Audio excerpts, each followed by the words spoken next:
سعی کا کیا مطلب ہے؟ سعی کا مطلب ہے جد و جہد کرنا، کوشش کرنا، محنت کرنا، لگن کا مظاہرہ کرنا۔ حضرت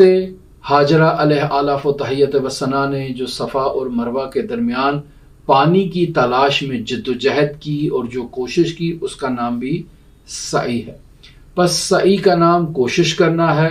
لیکن ہر سعی اور ہر کوشش سعی مشکور نہیں ہوتی ہے۔ تو سوال یہ پیدا ہوتا ہے کہ سعی مشکور کیا چیز ہے؟ یعنی انسان جو بھی عمل انجام دے وہ عمل خود بخود مشکور نہیں ہے، یعنی سعی مشکور کا مصداق نہیں ہے، یعنی اس عمل پر اس کو کوئی جزا یا پاداش نہیں ملے گی، اس جزا اور پاداش کا وہ حقدار نہیں قرار پائے گا، مگر یہ کہ اس کا وہ عمل جو ہے وہ خیر پر مبنی ہو، اس کا وہ عمل خلوص پر مبنی ہو، اس کا وہ عمل صداقت اور سچائی پر مبنی ہو، لیکن اس کے ساتھ شرط عمل کے ساتھ ایمان کا ہونا بھی ضروری ہے۔ یعنی اگر انسان عمل کے ساتھ عمل خیر انجام دیتا ہے، اگر انسان ایمان کے ساتھ عمل خیر انجام دیتا ہے اور اس کا یہ عمل خیر جو ہے وہ خلوص پر مشتمل ہوتا ہے، صداقت پر مشتمل ہوتا ہے، تو یہ عمل خیر صبغت اللہ، یعنی اللہ کا رنگ اختیار کیے ہوئے ہوگا۔ اور جو بھی عمل صبغت اللہ ہو، یعنی اس میں اللہ کا رنگ پایا جائے، اس میں اللہ کی جھلک نظر آئے، وہ عمل عمل مقبول ہے، وہ عمل عمل مشکور ہے۔ لہٰذا سعی مشکور کے لیے باقاعدہ طور پر شرائط جو بیان کی جاتی ہیں وہ یہی ہیں کہ ایمان کے ساتھ جو عمل صالح انجام دیا جائے، وہ عمل صالح جو ایمان کے ساتھ انجام دیا جا رہا ہے، یہ سعی مشکور کا مصداق بن سکتا ہے۔ وہ عمل جو آخرت کی حصول کے لیے، خداوند متعال کے قرب کے حصول کے لیے انجام دیا جائے، ایسا عمل سعی مشکور کا مصداق ہے۔ ایسا عمل جو ابرار بننے کے لیے انجام دیا جائے، وہ عمل سعی مشکور کا مصداق بن سکتا ہے۔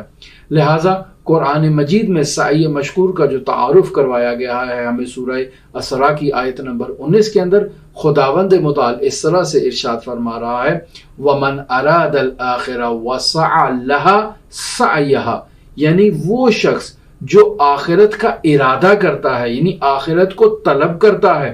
آخرت کے حصول کے لیے جد و جہد کرتا ہے، وَهُوَ مُؤْمِنٌ، اور اس کے بعد وہ مؤمن بھی ہوتا ہے، فَأُولَئِكَ كَانَ سَعْيُهُمْ مَشْكُورًا، تو ایسے افراد کی جد و جہد در حقیقت سعی مشکورہ کا مصداق بنے گی، یعنی انہیں خداوند متعال کی جانب سے بھی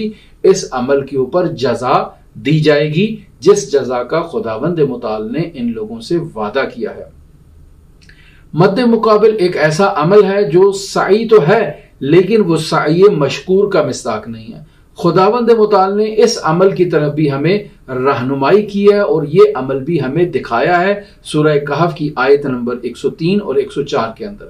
جہاں اپنے حبیب سے خداوند متعال مخاطب ہو کے ارشاد فرما رہا ہے قُلْ هَلْ نُنَبِّئُكُمْ بِالْأَخْسَرِينَ أَعْمَالًا، اے میرے حبیب ان لوگوں کو خبردار کر دیجئے اور ان لوگوں کو کہہ دیجئے کہ کیا آپ کو اخسرین اعمال یعنی زیانکار افراد، یعنی ایسے افراد جن کا عمل خسارے میں ہے، کیا آپ کو ایسے افراد کے بارے میں خبر دے دی جائے؟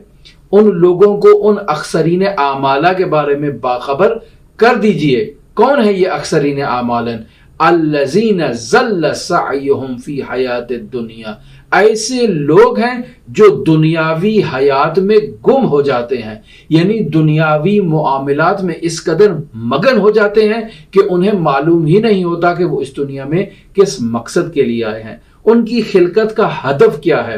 وہ سارا دن صبح 7 بجے سے 8 بجے سے جو گھر سے باہر نکلتے ہیں آفس ورک کے لیے، اور اس قدر آفس ورک میں مگن ہو جاتے ہیں اور دنیاوی معاملات میں اور سرگرمیوں میں اور مصروفیات میں گم ہو جاتے ہیں کہ ان کو معلوم ہی نہیں ہے کہ ان کی خلقت کا ہدف یہ سب چیزیں نہیں ہیں کہ جن میں وہ مصروف ہیں۔ الذین سعیہم فی حیات الدنیا وہم یحسبون انہم یحسنون صنعا، یعنی وہ تمام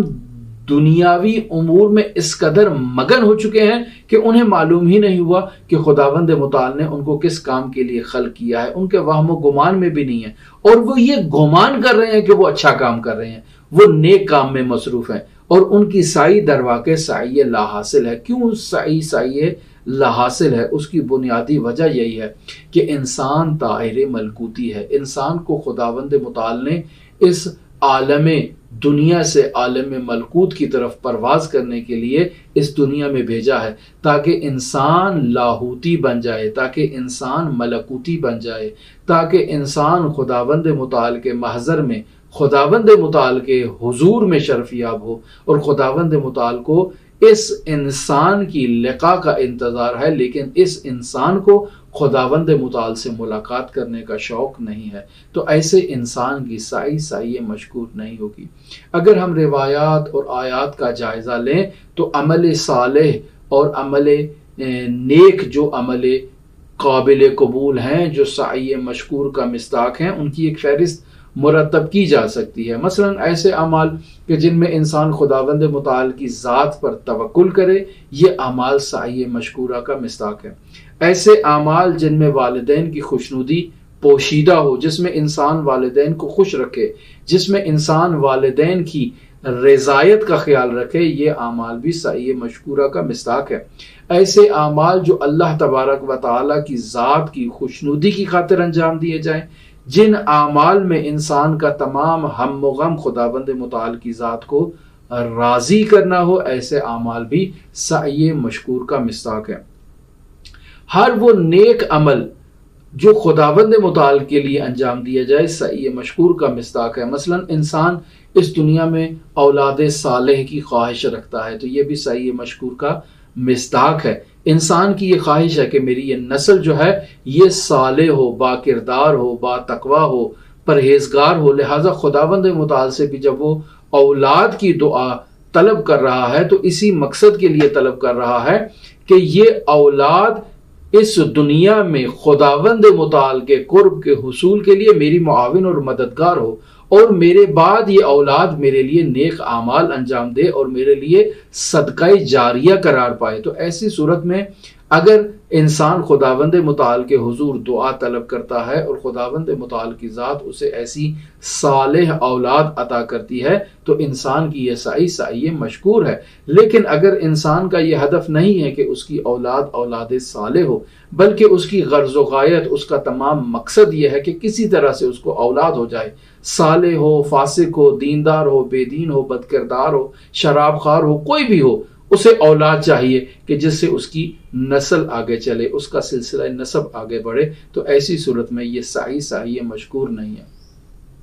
یہ انسان کی اس دنیا میں ہی صرف جد و جہد باقی رہ جائے گی. بس انسان خداوند متعال کے حضور سر تسلیم خم کرے، خداوند متعال کے حضور تقوی اختیار کرے، توبہ کرے، پرہیزگاری کرے، فسق و فجور سے اجتناب کرے، کفر سے، سستی سے، کاہلی سے، تنبلی سے اجتناب کرے، اور پھر خداوند متعال کے حضور خالص ہو کے اپنے آپ کو پیش کرے اور کہے اے خدایا میں نے یہ جو اعمال انجام دیے ہیں یہ تیری خوشنودی کے حصول کے لیے انجام دیے ہیں، تیرے تقرب کے لیے انجام دیے ہیں. تو ایسی صورت میں انسان کے تمام اعمال سعی مشکورہ کا مصداق بن جائیں گے.